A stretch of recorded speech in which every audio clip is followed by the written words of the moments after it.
khawatir itu sendiri normal? Atau mungkin lebih tepatnya, yang kita harus tanya adalah, apakah sebagai anak-anak Tuhan, kita itu boleh khawatir? Khawatir itu adalah sesuatu yang normal dan bisa terjadi. Khawatir itu adalah sebuah respon alami dari kita manusia yang sadar bahwa kita itu terbatas. Satu respon alami dari kita manusia yang menyadari bahwa kita itu rapuh, kita itu tidak berdaya, lalu kita menjadi takut dan khawatir. Itu adalah sesuatu yang normal. Namun yang tidak normal menurut bagian ini adalah ketika kita menyadari keterbatasan itu, kita begitu dikuasai oleh keterbatasan itu, kita berusaha dengan cara kita sendiri mengatasi keterbatasan itu, sehingga akhirnya kita terus-menerus khawatir, terus-menerus khawatir, terus-menerus khawatir. Khawatir ketika melihat situasi tidak menentu, saya kira itu normal. Yang tidak normal adalah ketika kita mengizinkan itu terus-menerus menguasai kita. Janganlah biarkan tema, arah, tujuan hidup kita itu hanya tentang urusan-urusan hidup itu. Urusan perut, urusan makan, urusan minum, urusan hidup. Kita diminta untuk janganlah terus-menerus khawatir.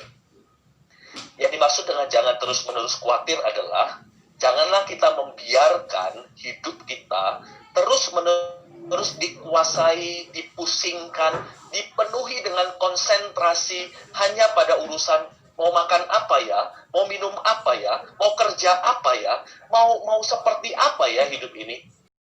Adalah sebuah kesia-siaan kalau kita menghabiskan hidup ini hanya untuk urusan itu, karena akhirnya setelah kita mendapatkan semua makanan, minuman, pakaian, semua materi dengan berlimpah sekalipun, itu tidak menjamin hidup kita. Itu adalah sebuah hal yang sia-sia. Tuhan tuh rindu anaknya, umatnya, anggota kerajaannya itu mempunyai satu pengabdian total. Pengabdian hanya kepada Tuhan, dan tidak boleh ada pengabdian kepada yang lain. Tuhan tidak pengen ada saingan, begitu ya. Dan setelah Tuhan berkata, ya pengen anaknya mengabdi hanya kepada satu Tuhan, tiba-tiba dia berkata begini, janganlah kamu khawatir. Jadi sebagai seorang hamba, kita diminta untuk menghabiskan seluruh waktu, seluruh tenaga, seluruh konsentrasi kita pada Tuhan, kesenangan Tuhan, impian Tuhan, dan urusan-urusan Tuhan sebenarnya. Apa yang diinginkan Allah itu yang harus terlebih dahulu dicari, menjadi konsentrasi, fokus yang kita pusingkan, yang kita perjuangkan, harusnya di sana. Kalau orang khawatir terus-menerus, itu adalah gaya hidup bangsa yang tidak mengenal Allah.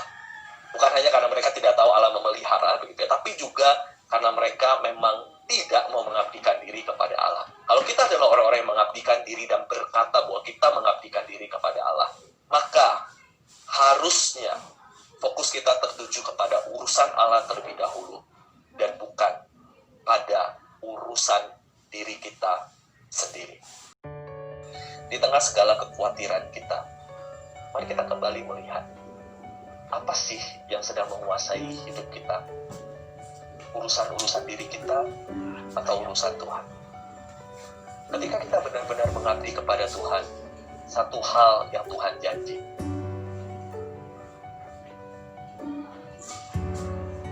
saya pelihara engkau.